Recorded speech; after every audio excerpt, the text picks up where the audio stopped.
715. ಮೈಸೂರಿನ ಉದಯಗಿರಿಯಲ್ಲಿ ಮುಸ್ಲಿಂ ಗಲಭೆ ಪ್ರಕರಣಕ್ಕೆ ಸಂಬಂಧಪಟ್ಟಂತೆ ಕಲ್ಲು ತೂರಿದ್ದಂಥ 1000ಕ್ಕೂ ಅಧಿಕ ಆರೋಪಿಗಳಿಗೆ ಈಗ ಸಂಕಷ್ಟ ಎದುರಾಗಿದೆ. ಅವರ ವಿರುದ್ಧ ಎಫ್ಐಆರ್ ದಾಖಲಾಗಿದೆ. ಗಲಭೆಯಲ್ಲಿದ್ದಂಥವರು 1000ಕ್ಕೂ ಹೆಚ್ಚು ಜನ ಅಂತ ಹೇಳಿ ಪೊಲೀಸರು ಹೇಳಿದ್ದಾರೆ. ಮೈಸೂರಿನ ಉದಯಗಿರಿ ಗಲಭೆ ಪ್ರಕರಣಕ್ಕೆ ಸಂಬಂಧಪಟ್ಟಂತೆ ಘಟನೆಯ ಸಂಬಂಧಪಟ್ಟಂತೆ ದೂರು ನೀಡಿದ್ದಾರೆ ಉದಯಗಿರಿಯ ಠಾಣೆಯ PSI ಸುನಿಲ್. ಎಫ್ಐಆರ್ ಪಟ್ಟಿಯಲ್ಲಿ ಘಟನೆಯ ಸಂಪೂರ್ಣ ಮಾಹಿತಿಯನ್ನು ಬಿಚ್ಚಿಟ್ಟಿದ್ದಾರೆ. ಹೀಗಾಗಿ ಈ ಗಲಭೆಯಲ್ಲಿ ಕಲ್ಲು ತೂರಾಟ ಮಾಡಿದಂಥವರು, ಕಲ್ಲು ತೂರಾಟಕ್ಕೆ ಪ್ರಚೋದನೆ ಕೊಟ್ಟಂಥವರು, ಅನವಶ್ಯಕವಾಗಿ ಗಲಭೆ ಸೃಷ್ಟಿಸುವ ಸಂಚು ರೂಪಿಸಿದ್ದಂಥವರು, ಗಲಭೆಯ ನಂತರದಲ್ಲಿ ಅದಕ್ಕೆ ಬೆಂಬಲವಾಗಿ ನಿಂತಿರುವಂಥವರು ಪ್ರತಿಯೊಬ್ಬರಿಗೂ ಕೂಡ ಇಲ್ಲಿ ಸಂಕಷ್ಟ ತಪ್ಪಿದ್ದಲ್ಲ. ಜೊತೆಗೆ ಈ ಗಲಾಟೆಯಲ್ಲಿ ವಿಡಿಯೋ ರೆಕಾರ್ಡ್ ಮಾಡಲಾಗಿದೆ. ನೋಡ್ತಾ ಇದ್ದೀರಿ ದೃಶ್ಯಾವಳಿಗಳಲ್ಲಿ ಹೇಗೆ DCP ಕಾರಿನ ಮೇಲೆ ಕಲ್ಲು ತೂರಾಟ ಮಾಡಲಾಗಿದೆ ಅಂತ ಹೇಳಿ. ಕಲ್ಲು ತೂರಾಟದ ದೃಶ್ಯವೂ ಕೂಡ ಸರಿಯಾಗಿದೆ.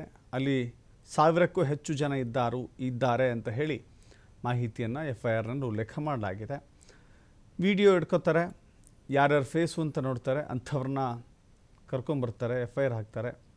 ಸೊ ಹೀಗಾಗಿ ಯಾರು ಗಲಭೆಕೋರರಿದ್ದಾರೆ, ದಂಧೆಕೋರರು, ಗಲಭೆ ಮಾಡಿದಂಥವರಿದ್ದಾರೆ, ಅವರ ವಿರುದ್ಧ ಕಠಿಣ ಕ್ರಮ ಆಗುತ್ತೆ. ಜೊತೆಗೆ ಕಲ್ಲಿನ ಮೂಟೆ ಕೂಡ ತೆಗೆದುಕೊಂಡು ಬಂದಿದ್ದಾರೆ. ನೋಡ್ತಾ ಇದ್ದೀರಿ, ಕಲ್ಲು ತೂರಾಟ ಆದ ಸಂದರ್ಭದಲ್ಲಿ ತೋರಿಸಿರುವಂಥ ಕಲ್ಲುಗಳನ್ನು ತೆಗೆದುಕೊಂಡು ಬಂದರೆ ಇಷ್ಟೊಂದು ಕಲ್ಲು ಸಿಕ್ಕಿದೆ. ಇಷ್ಟೊಂದು ಕಲ್ಲನ್ನು ಯಾವ ಕಾರಣಕ್ಕಾಗಿ ಜಮಾವಣೆ ಮಾಡಿದ್ರು, ಮೊದಲೇ ಕಲ್ಲು ತೂರಾಟ ಮಾಡುವಂಥ ಉದ್ದೇಶವನ್ನು ಈ ಗಲಭೆಕೋರರು ಹೊಂದಿದ್ರಾ, ಎಲ್ಲವನ್ನು ಕೂಡ ಪೊಲೀಸರು ಪರಿಶೀಲಿಸ್ತಾ ಇದ್ದಾರೆ. ಜೊತೆಗೆ ಇದಕ್ಕೆ ಬೆಂಬಲವಾಗಿ ನಿಂತವರು, ಪ್ರಚೋದನೆ ಮಾಡಿದಂಥವರು, ಜೊತೆಗೆ ಕಲ್ಲು ತೂರಾಟಕ್ಕೆ ಒಳಗಾದಂಥವರು ಪ್ರತಿಯೊಬ್ಬರು ಕೂಡ ಈಗ ಕಾನೂನಿನ ಸಂಕಷ್ಟವನ್ನು ಎದುರಿಸಬೇಕಾಗತ್ತೆ.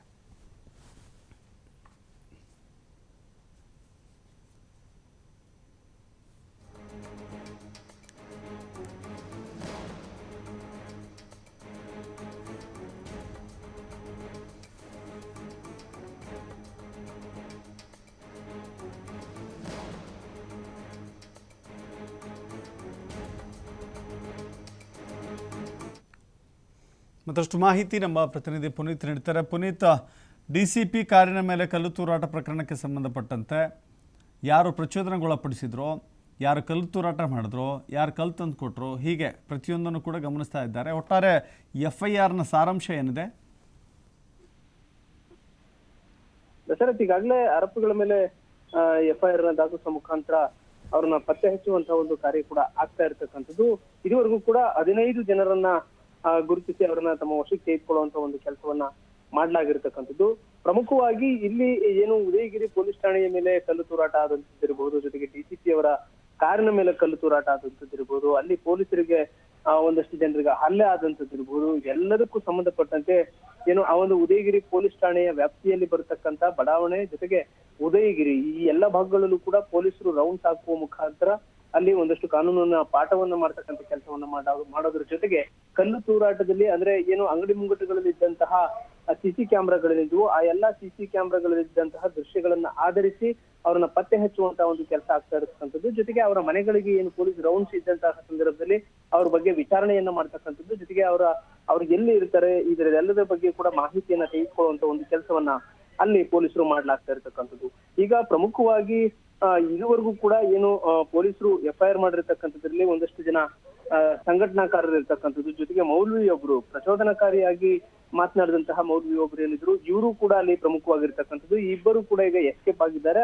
ಅವರನ್ನು ಕೂಡ ಪತ್ತೆ ಹಚ್ಚುವಂತಹ ಒಂದು ಕೆಲಸ ಆಗಿರ್ತಕ್ಕಂಥದ್ದು. ಕಲ್ಲು ತೂರಿದಂತಹ 1000ಕ್ಕೂ ಅಧಿಕ ಆರೋಪಿಗಳ ವಿರುದ್ಧ ಇದೀಗ FIRನ ದಾಖಲಿಸ್ತಕ್ಕಂಥ ಒಂದು ಕೆಲಸವನ್ನ CCB ಪೊಲೀಸರು ಮಾಡಿರೋದ್ರ ಜೊತೆಗೆ ಗಲಭೆಯಲ್ಲಿ ಇದ್ದಂತವರು 1000ಕ್ಕೂ ಹೆಚ್ಚು ಜನ ಅನ್ನೋ ಒಂದು ಮಾಹಿತಿಯನ್ನು ಕೂಡ ತೆಗೆದುಕೊಂಡಿದ್ದಾರೆ. ಯಾಕೆಂತ ಹೇಳಿದ್ರಲ್ಲಿ 2-3 ಸಾವಿರಕ್ಕೂ ಹೆಚ್ಚಿನ ಜನ ಅಲ್ಲಿ ಸೇರಿರ್ತಾರೆ. ಅದರಲ್ಲಿ 1000ಕ್ಕೂ ಹೆಚ್ಚು ಜನ ಕಲ್ಲು ತೂರ್ತಕ್ಕಂಥ ಒಂದು ಕೆಲಸವನ್ನು ಮಾಡಿದ್ರು. ಹೀಗಾಗಿ ಅವ್ರ ಮೇಲೆ FIRನ ದಾಖಲಿಸ್ತಕ್ಕಂಥ ಒಂದು ಕೆಲಸವನ್ನು ಮಾಡೋದ್ರ ಜೊತೆಗೆ ಇದುವರೆಗೂ ಕೂಡ 15 ಜನರನ್ನ ತಮ್ಮ ವಶಕ್ಕೆ ತೆಗೆದುಕೊಳ್ಳಲಾಗಿದೆ. ಅದರಲ್ಲಿ ಒಬ್ಬ ಬಾಲಾಪರಾಧಿಯು ಕೂಡ ಇರ್ತಕ್ಕಂಥ ಅಂದ್ರೆ ಬಾಲ ಆರೋಪಿಯು ಕೂಡ ಇರ್ತಕ್ಕಂಥದ್ದು. ಆತನನ್ನ ಬಾಲಭವನಕ್ಕೆ ಏನು ಕಳಿಸುವಂತಹ ಒಂದು ಕೆಲಸವನ್ನು ಮಾಡಲಾಗಿರ್ತಕ್ಕಂಥದ್ದು. ಇನ್ನುಳಿದಂತಹ 14 ಜನರನ್ನ ನ್ಯಾಯಾಧೀಶರ ಮುಂದೆ ಹಾಜರುಪಡಿಸುವಂತ ಒಂದು ಕೆಲಸವನ್ನ ಮಾಡಲಾಗಿರ್ತಕ್ಕಂಥದ್ದು. 9ನೇ ತಾರೀಕು ಕಲ್ಯಾಣಗಿರಿಯ ಪಾಂಡುರಂಗ ಅಲಿಯಾಸ್ ಸತೀಶ್ ಏನಿದ್ದಾನೆ, ಈತ ಈತನನ್ನ ಪೊಲೀಸ್ ಠಾಣೆಗೆ ಕರೆತರಲಾಗಿರುತ್ತೆ. ಆತ ಏನು ಒಂದು ಅವಹೇಳನಕಾರಿಯಾದಂತಹ ಒಂದು ಪೋಸ್ಟ್ ಅನ್ನ ಮಾಡಿದಂತಹ ಒಂದು ವಿಚಾರಕ್ಕೆ ಸಂಬಂಧಪಟ್ಟಂತೆ ಈ ಒಂದು ಗಲಾಟೆ ಸೃಷ್ಟಿಯಾಗಿತ್ತು.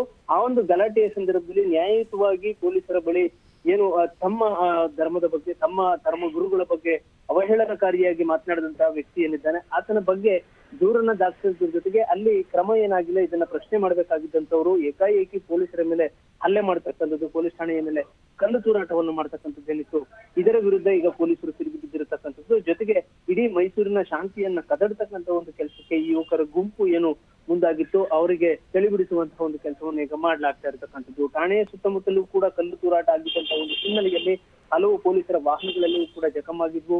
ಗಾಜಿನ ಕಾರುಗಳ ಗಾಜುಗಳು ಇವೆಲ್ಲವೂ ಕೂಡ ಪುಡಿಪುಡಿಯಾದಂತದ್ರ ಜೊತೆಗೆ ಆ ಒಂದು ಸ್ಥಳದ ಸುತ್ತಮುತ್ತ ಎಲ್ಲ ಏನು ಸಾರ್ವಜನಿಕ ಒಂದು ರೀತಿ ಆತಂಕಕ್ಕೊಳಗಾಗಿದ್ರು. ಈಗ ಒಬ್ಬೊಬ್ಬರನ್ನೇ ವಿಚಾರಣೆಗೊಳಪಡಿಸುವ ಮುಖಾಂತರ ಅವ್ರನ್ನ ತಮ್ಮ ವಶಕ್ಕೆ ಇಟ್ಕೊಳ್ಳುವಂತಹ ಒಂದು ಕೆಲಸ ಕೂಡ ಆಗ್ತಾ ಇರತಕ್ಕಂಥದ್ದು. ಆದ್ರೆ ಪ್ರಮುಖವಾದಂತಹ ಆರೋಪಿಗಳನ್ನ ಪತ್ತೆ ಹಚ್ಚುವುದು ಈಗ ಪೊಲೀಸರಿಗೆ ಒಂದು ರೀತಿ ಸವಾಲಾಗಿ ಪರಿಣಮಿಸಿದೆ. ಯಾಕೆಂತ ಹೇಳಿದ್ರೆ ಅವ್ರದ್ದು ಯಾವುದೇ ರೀತಿಯಾದಂತಹ ಏನು ಮೊಬೈಲ್ ಟವರ್ ಇರ್ಬೋದು, ಇದು ಯಾವುದೂ ಕೂಡ ಸಿಗದೇ ಇರೋ ರೀತಿಯಲ್ಲಿ ಅವರು ಎಸ್ಕೇಪ್ ಆಗ್ತಕ್ಕಂಥ ಒಂದು ಕೆಲಸವನ್ನ ಮಾಡ್ಲಾಗಿರ್ತಕ್ಕಂಥದ್ದು.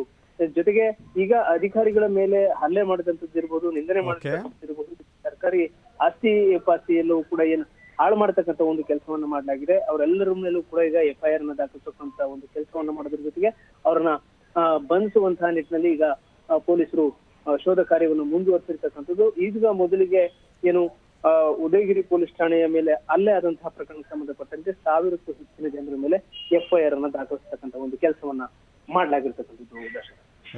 Thank you Puneeth.